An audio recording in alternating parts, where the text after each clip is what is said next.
Go.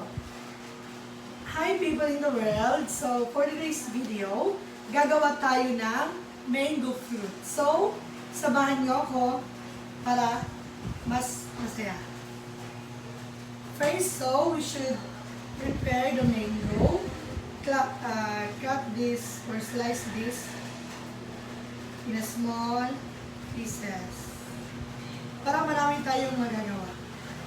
So, after nito, syempre, kinakailangan tayong maghanda ng gatas, Nestle cream, para mas masarap yung mango fruit natin. Diba? Pag ganun. So, mga gustong gumawa ng mango fruit dyan, napakadali lang guys. Ito lang yung unang gagawin. Dapat maghanda ng mga ingredients. First thing is, we need to have biscuits. A mango grape.